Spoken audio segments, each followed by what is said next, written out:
Très content de vous savoir nombreux branchés sur OLE Télévision et OLE FM.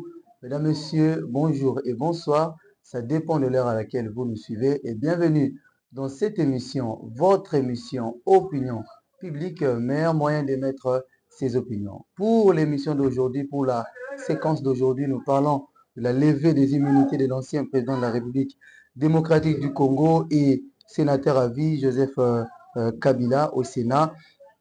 Étant en poursuite judiciaire après la levée de ses immunités, l'ancien président de la République démocratique du Congo a tenu un discours à la nation et nous allons développer, réagir par rapport à ce discours. Et ensuite, nous dirons un mot sur les poursuites judiciaires contre Matata Ponyo, condamné à 10 ans de prison par la Cour constitutionnelle. Une décision qui tombe sans pour autant que ses immunités n'aient été levé. Pour débattre autour de ce sujet, nous recevons pour vous sur ce plateau M. Apollinaire Kosima-Banza, que nous saluons déjà. M. Apollinaire, bonjour. Bonjour, M. Yann Kibaka. Et ça a toujours été pour moi un honneur, mais aussi un plaisir de pouvoir passer à cette émission qui est notre émission, qui consiste à parler sur le droit, mais surtout à répondre à certaines questions d'actualité. Merci beaucoup, M. Apollinaire Kosima-Banza. Pour l'émission d'aujourd'hui, nous parlons de la levée des immunités de l'ancien président de la République qui était resté sénateur à vie, mais aujourd'hui n'est plus sénateur à cause de la levée de ses immunités. Avant d'entrer en profondeur sur cette question liée à la levée de ses immunités, prenez un peu ce discours. Il a tenu hier, vendredi, un discours à la nation. Comment pouvez-vous réagir face à ce discours? Le discours qu'a tenu M. Joseph Kabila, qui est qualifié aujourd'hui comme un sénateur à vie, mais aussi un ancien président de notre pays, est un discours dont on doit d'abord user de l'intelligence pour comprendre. Parce qu'il faut d'abord, de prime abord, signifier que lorsque M. Joseph Kabila a tenu ce discours, ou bien a promis de tenir ce discours, tout le monde s'attendait à ce qu'il s'attaque au pouvoir en place directement, qu'il puisse répondre sur ce qu'on lui reproche, mais il a répondu avec sagesse et intelligence, comme on peut le signifier. Mais quitte à nous de savoir, est-ce que nous savons les attentes, est-ce que nos attentes ont été répondues? Parce que d'autres personnes répriment de M. Kabila, que ce qu'il réprimande aujourd'hui a été fait par lui. La dictature lui-même a été dictateur, il a duré pendant plus de 18 ans au pouvoir, et certaines personnes estiment que lorsqu'il parle des réalités sociales, est-ce que de lui-même, lorsqu'il était au pouvoir, est-ce qu'il avait répondu à toutes les attentes de la population? Nous voyons que toutes ces choses continuent toujours à faire la même chose. Et pourquoi il a tenu ce discours? Est-ce pour répondre aux besoins? Est-ce pour aider le pouvoir en place?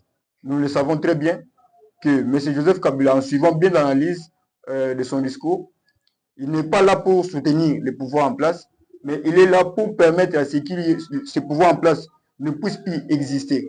Alors, plusieurs questions peuvent se poser. Est-ce qu'il veut revenir au pouvoir ou il est juste là pour aider la population? Parce que lorsqu'il dit qu'il doit se rendre comme il avait promis à Goma, est-ce qu'il s'est déjà rendu? Est-ce qu'il va se rendre? Nous avons tous des réponses quant à ça. Il va se rendre là-bas pour faire quoi? Il a un mandat, certes. Pour le moment, on s'attendait à ce qu'ils disent qu'est-ce qui s'attend par rapport au lever de ses immunités. Est-ce qu'il connaît ce qu'on le reproche ou il ne le connaît pas? Voilà ce qu'on peut dire jusque-là. Merci beaucoup, monsieur Apollinaire Kosima Banza. Mais là-dedans, il y a plusieurs réactions côté majorité parlementaire. Donc, les réactions vont de partout, sortent en tout cas de partout. Mais quels sont les points positifs qu'on peut quand même retenir des 12 solutions qu'il a proposées, parmi lesquelles mettre fin à la guerre, arrêter la guerre? Comment est-ce que lui va continuer avec ses propositions? Qu'est-ce que vous lui demandez après avoir proposé ce qu'il a lui-même énoncé dans son discours? Qu'est-ce qu'il doit faire ensuite? Vous savez, M. Yannick Kibaka, les 12 propositions annoncées par M. Joseph Kabila ne sont que des réalités que nous vivons. Ça, on doit les reconnaître. Et ce sont toutes ces choses ou toutes ces propositions que tout le peuple congolais s'attend. Mais le problème que nous avons dans ce pays, des gens qui savent bien intoner le discours. Ce n'est pas le premier discours que nous entendons. De la même manière, même les autorités au pouvoir actuel, nous avons fait des discours Nous savons tous ici, il y a un moment qu'on nous avait dit en cette langue, Kisalome Banda. Alors, Kisalome Banda, mais après un moment, on nous évoque, non, il y a eu des blocages de partout. Qui l'ont bloqué, nous ne le savons pas. Les discours ne suffisent pas. On doit passer à la réalité. Et la réalité veut que nous puissions d'abord savoir qu'est-ce qui a causé cet échec et ensuite travailler pour l'intérêt de la population. Mais nous n'avons pas déjà qui travaillent pour l'intérêt de la population. Ils travaillent juste pour eux-mêmes. C'est puisqu'il a senti ses intérêts menacés et qu'il vient répondre aujourd'hui devant la population, dit non, je ne vais pas être témoin de l'histoire, que je n'ai jamais réagi face à certaines situations qu'est en train de vivre notre peuple. Donc, ce sont ces intérêts qui sont menacés. La crainte de voir peut-être ses comptes être bloqués, ses activités être bloquées, et il veut déjà préparer ou distraire la population à autre chose. Bien que cette poursuite semble ne pas aussi être normale pendant le moment que nous sommes. Très bien, merci beaucoup, monsieur Apollinaire Kossi Mabanda. Mais là-dedans, en suivant votre réaction, vous ne voyez pas en lui un homme solution face à la guerre qui dérange l'Est de la RDC. Un homme solution, là je ne répondrai pas directement, mais je sais que nous avons besoin de chaque personne, chaque fils du pays, de pouvoir amener quelque chose dans sa patte, dans la patte, afin que nous arrivions à relever cet éléphant qui dort. Parce que moi j'ai toujours considéré le Congo comme un éléphant. Et un éléphant qui dort, un éléphant qui doit plénicher à tout moment devant la face du monde, qu'un petit fourmi comme le Rwanda nous malmène. Devant la bouche ou les bouches de certaines autorités de notre pays, il dit toujours que le Rwanda nous agresse. Et ce n'est pas une honte de dire que le Rwanda nous agresse. C'est une honte. Monsieur Kabila, nous avons besoin qu'il puisse soutenir les dirigeants en place. Ça, nous le savons. Soutenir d'abord les dirigeants en place, condamner ce qu'on doit condamner, et après quoi, nous saurons ce que nous devons faire de lui. Il a fait son temps et revenir au pouvoir ne sera pas une bonne solution pour lui. Merci beaucoup, monsieur Apollinaire Kossi Mabanda. Notons que cette réaction intervient quelques heures après que ces immunités lui ont été levées. Les immunités de l'ancien président de la République, Félix Joseph Kabila, allais-je dire, qui était resté sénateur à vie. Maintenant, il ne l'est plus. Ces immunités ont été levées au Sénat. Est-ce que cette procédure, cette décision est logique selon vous? Est-ce qu'elle a suivi les règles juridiques? Vous qui êtes juriste.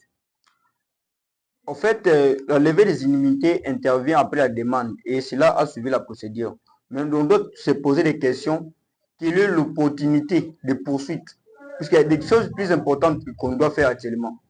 Pour le moment, comme nous l'avons souligné, nous avons besoin de toute la population, toutes les couches qui puissent se réunir pour donner des solutions à ce que nous subissons actuellement. Alors, quelle est l'opportunité pour la justice actuellement de poursuivre M. Kabila?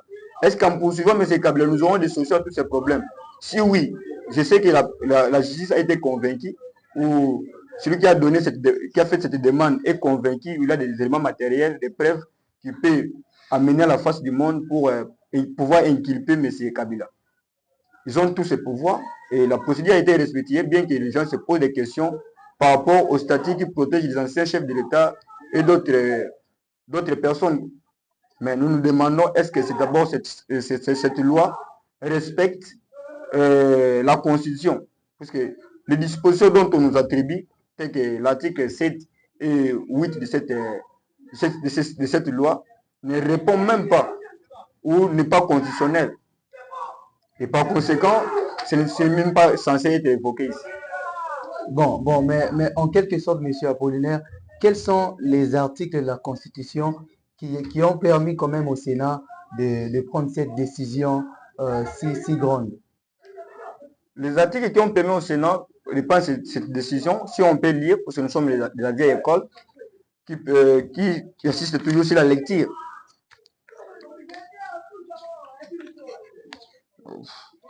À l'article 164 et 167 de la Constitution, si nous lisons avec notre Constitution que nous avons ici, on va voir que la Constitution permet ou autorise la poursuite d'un chef de l'État d'abord en fonction et Il peut y arriver, il y a des éléments ou des faits qui se sont produits à l'exercice de cette commission. La Constitution ordonne ou autorise à la Cour constitutionnelle de pouvoir le poursuivre. Il y a aussi des faits qui doivent être suspendus jusqu'à la fin de son pouvoir. Vous voyez? Donc, Quel fait par exemple? Disons d'abord l'article pour bien comprendre. Nous avons cité l'article 164. On dit la Cour constitutionnelle et les juges pénals du président de la République et du Premier ministre pour des infractions politiques de la haute trahison, d'outrage du Parlement, d'atteinte à l'honneur ou à la probité, ainsi que pour les délits d'initiés et pour les autres infractions du droit commun dans l'exercice ou à l'occasion de l'exercice de leurs fonctions. Il est également compétent pour juger pour leurs auteurs et complices. Et l'article 167 dit ceci. En cas de condamnation, le président de la République et le Premier ministre sont déchus de leur charge. La déchéance est prononcée par la Cour constitutionnelle. Mais ce que je retiens ici, c'est quoi? La ligne D. Pour les infractions commises en dehors de l'exercice de leur fonction, les poursuites contre le président de la République et le Premier ministre sont suspendues jusqu'à l'expiration de leur mandat. Pendant ce temps, la prescription est suspendue. Cela veut dire quoi? On dit ceci pour les infractions commises en dehors de l'exercice de leur fonction. Parce que le président de la République peut commettre une infraction par rapport aux différentes décisions qu'il prend. Et cela peut impacter la tournée des institutions. Et par conséquent, on doit le poursuivre. Mais il y a des infractions qu'il peut commettre en dehors parce que c'est aussi un humain, nous devons le reconnaître. La République, c'est aussi un humain. Il peut agir en dehors des institutions. Et c'est fait la paix. Amener ce qu'on amène quoi, des autres de la société, mais qui peuvent être mises à côté pour permettre à la fin de son mandat que l'État ou la justice puisse organiser d'autres poursuites. Nous l'avons vu d'ailleurs même aux États-Unis, lorsque Donald Trump avait des décisions judiciaires et des poursuites en justice, mais lorsqu'il a été élu, on a suspendu la procédure. Donc jusqu'à la fin de son mandat. Et après quoi, ces décisions où le juge doit encore rappeler M. Donald Trump pour faire la même chose. Très bien, merci beaucoup, M. Apollinaire Kosimabanza. Votre intervention a instruit tous les abonnés, tous ceux qui suivent, tout le public, où est les télévisions et où est les FM. Merci beaucoup pour votre explication qui a en tout cas enrichi ceux qui nous suivent de partout. Maintenant, les immunités lui ont été levées. Il n'est plus sénateur à vie. Quelle est la suite alors de la procédure judiciaire contre Kabila? Est-ce qu'il sera jugé ici ou le dossier sera transmis à la Cour pénale internationale? Quelle est la suite après la levée de ces immunités? La suite de la levée de ces immunités, et pour le moment, la charge est attribuée maintenant au ministère public. Le ministère public dépend de la responsabilité de pouvoir faire ce qu'il doit faire. Normalement, il peut demander un mandat d'arrêt international qui consiste à arrêter M. Kabila de partout où il est. Mais comme nous avons dit il n'y a pas longtemps, l'opportunité de poursuite. Est-ce que sommes-nous rassurés que pour le moment, nous avons toutes choses en mesure, nous avons toutes les possibilités de pouvoir arrêter M. Kabila? Hier, on a condamné M. Matata Ampone. Ce qui signifie qu'aujourd'hui, là, normalement, M. Matata Ampone devait se retrouver en prison. Mais il y a des bouches, ça se passe de bouche à l'oreille, que M. Matata Ampone aurait quitté. Et par conséquent, on avait reporté, il y avait un report qui a été ordonné ou accordé à M. Matata Ampone afin qu'il puisse bien se préparer, normalement à devenir l'élu comme il est devenu, et à préparer aussi des éléments de preuve afin de venir se défendre devant la justice. Et la Cour a estimé que, comme il avait déjà fait sa demande auprès de l'Assemblée à l'époque, il n'était plus important pour lui de revenir à l'Assemblée pour qu'il puisse demander la levée des immunités. Qui dit reste, la levée des immunités protège non pas la personne, mais protège la fonction que nous avons d'élu. Mais est-ce que cette décision part dans le sens logique? S'il est député national, ces immunités auraient été levées avant que l'arrêt de la Cour constitutionnelle ne parvienne jusqu'à l'Assemblée nationale. Comme nous venons de le répondre, M. le journaliste, la procédure qui a a conduit à la condamnation de M. Matata Mpone n'a pas débuté. Ça a commencé avant la législative que nous avons eue. C'est qu'a estimé M. Kamoleta, le président de la Cour constitutionnelle. Et nous ne devons pas s'opposer à la décision de la justice.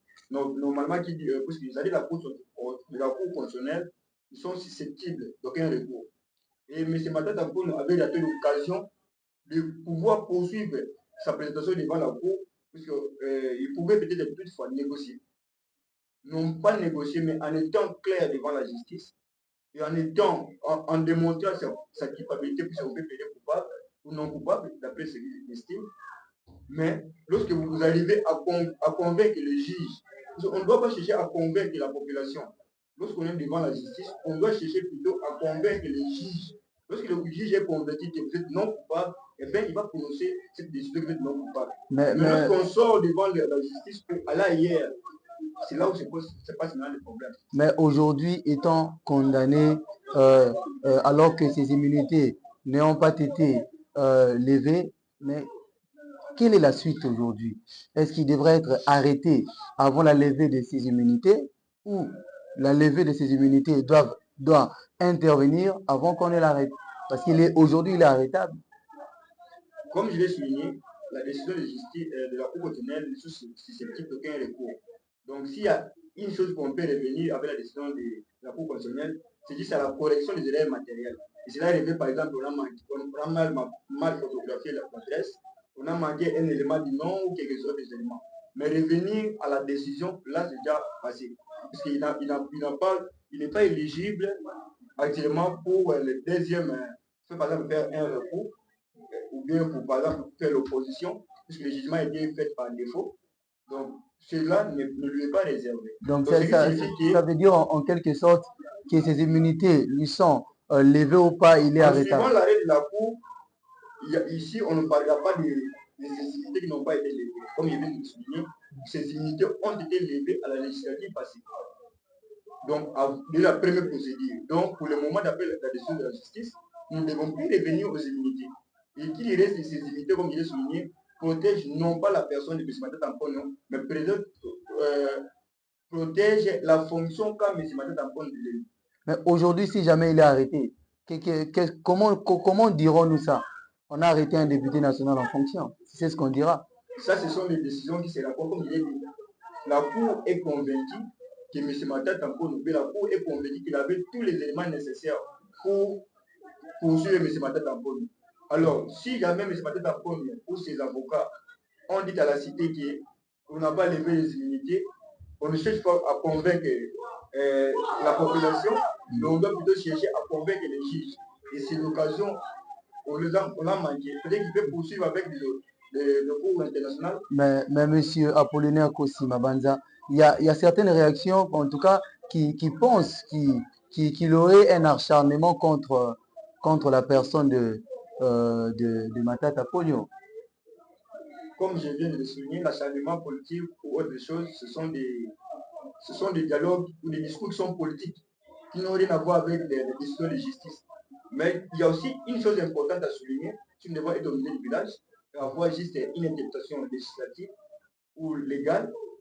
Nous avons souligné au départ si l'opportunité de poursuite. Est-ce que c'était opportun pour le moment de poursuivre M. Kabila?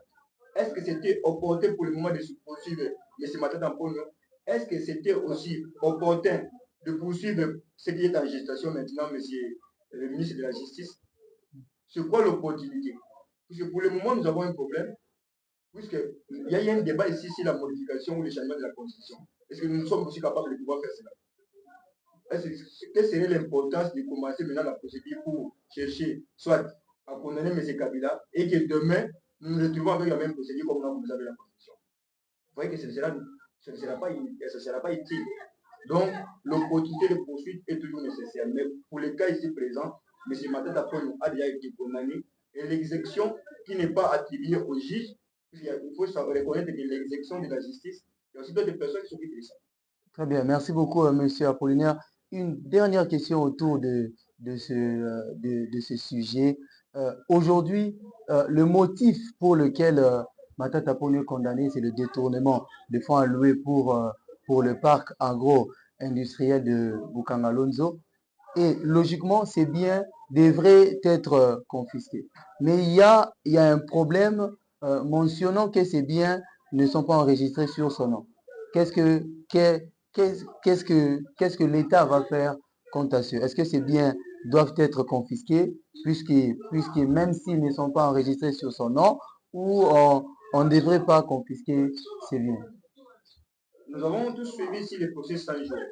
Nous avons vu qu'il y a eu des biens qui ont été achetés dans les procès 100 jours. Nous voyons que, par exemple, Massaro, par exemple, et la fille d'Amida, si on peut les citer les noms, lorsque la justice avait commencé à poursuivre après son instruction, il avait du même pu saisir ses biens, saisir les biens de M. Massaro, saisir les biens qu'on estimait être achetés ou être pris lorsqu'il y avait détournement des fonds publics.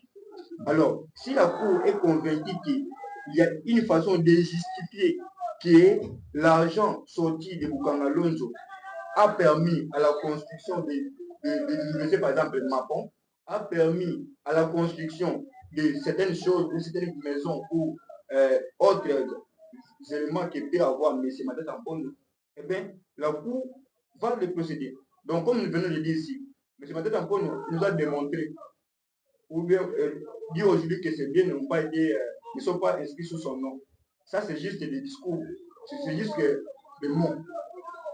Très bien, merci beaucoup, monsieur. Qu'est-ce qui prouve que ce qu'il dit là, c'est la réalité? Parce que la justice peut revenir avec des éléments, des preuves qui démontrent que M. Matata Tampondo avait acheté tel jour, telle parcelle, M. Matata Tampondo avait acheté tel jour, tel bien. Ah donc, c'est justement à ce niveau-là qu'on confisquerait ces biens. C'est à ce moment-là qu'on peut saisir les biens et les mettre souvent public. Très bien, merci beaucoup, monsieur Apollinaire. Mais une dernière question. Qu'est-ce qui justifie le fait qu'il est condamné mais n'est pas arrêté présentement?